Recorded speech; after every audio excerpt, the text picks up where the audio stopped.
Hello, today I'm going to share what you can do on your sales conversations and even your sales emails when you feel yourself trying to prove your worth, prove that you're smart enough, good enough when talking to an ideal prospect. First, let me introduce myself. Hello, I'm Althea McIntyre, helping you sell in a way that feels natural and authentic.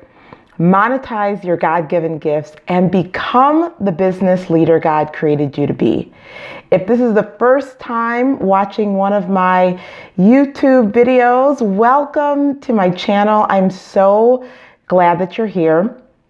Please go ahead and subscribe and then make sure to hit the notifications bell so that you never miss an episode.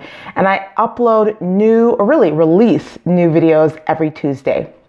So let's dive into this really important topic. If you want to enroll your ideal prospects into your 5K, 10K, 20K, 50K programs, and you want to do it in a way where you know in your hearts of hearts that you are serving. You're not selling, you are serving. And then it's really important that you conquer this mindset and this habit, and that this mindset, and I'm saying it's a mindset and it's also a habit, because we know whatever you think, or like I like to say, thoughts are things. So whatever you're thinking, it is manifesting in the natural. It is showing up in the natural in some way. So, if you find, or should I just say when you find yourself talking on a sales conversation or speaking on a sales conversation, and you're talking with one of your ideal prospects, and you can feel yourself really trying to prove that you're smart enough, that you're worthy enough, and that, you are a right fit. And you may not be saying, those words, but you feel that you're doing this. And so this is when you are selling. Now, here's the thing. It's really important that you shift yourself when you or feel yourself doing this, because guess what? Your ideal prospect can feel it too. In fact, your mindset around this, like proving yourself, is so permanent that it can be felt through your emails. That if someone else other than your ideal prospect was reading your email, they could feel it. And what they're going to be thinking, whether they say it or not, is like, why does she really know what she says she knows? Like, why is she trying so hard? Why do I feel this sense of neediness, this sense of not feeling worthy? I'm not sure if she really can achieve the results that they want. That's what they're going to be thinking, whether they say it or not. So what do you do when you're in that? Because my guess is you don't want to feel this way. You don't want to feel like you're trying to force something. You definitely don't want to feel like you're unworthy, and you don't want to feel like you're serving. So how do you shift that? You remember that God is your provider.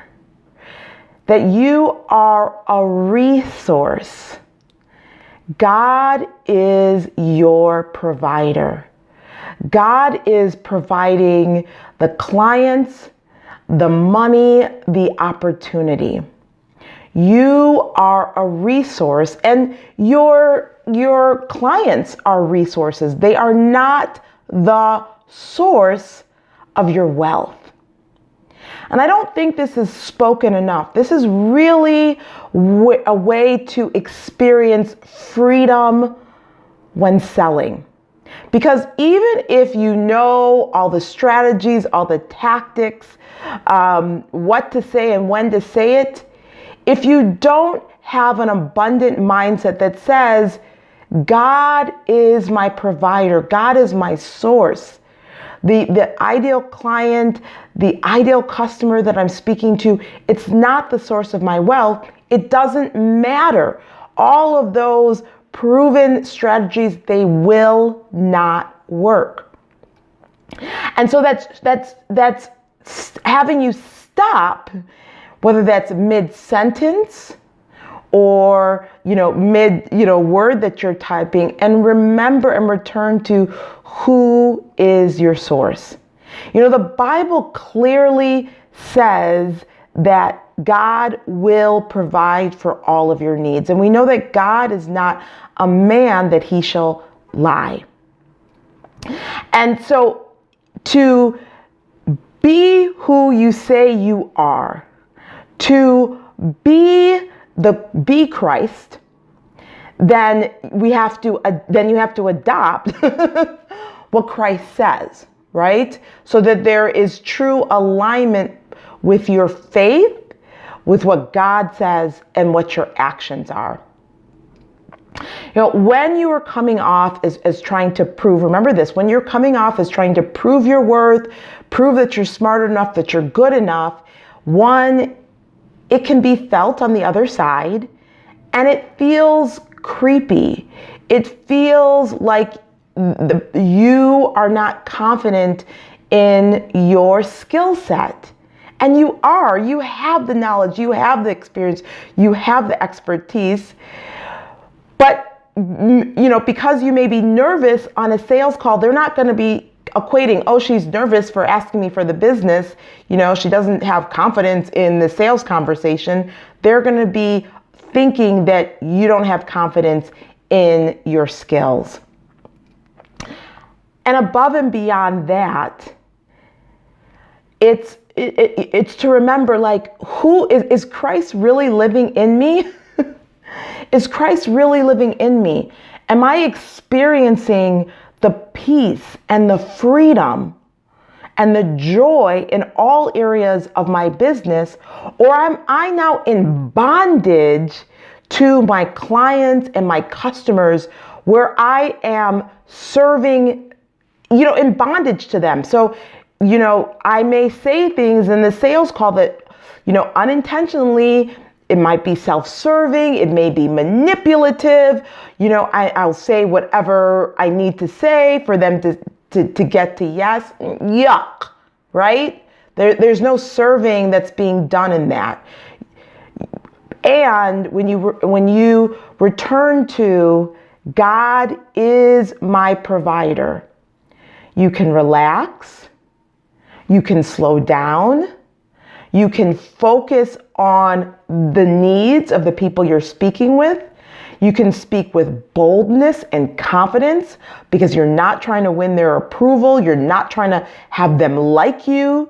You are wanting to help them if you believe you can help them, but it's not because they hold the keys to your worth, and they hold the keys to your value, and they hold the keys to your happiness, and that it's all tied to your identity. No.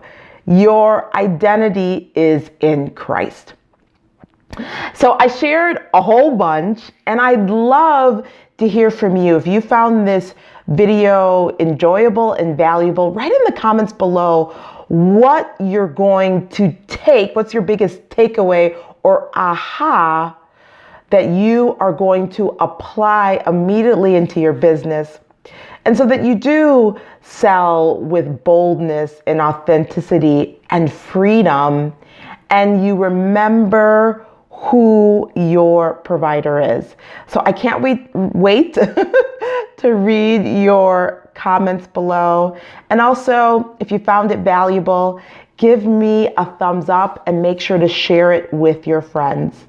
Until next time, take care. God bless.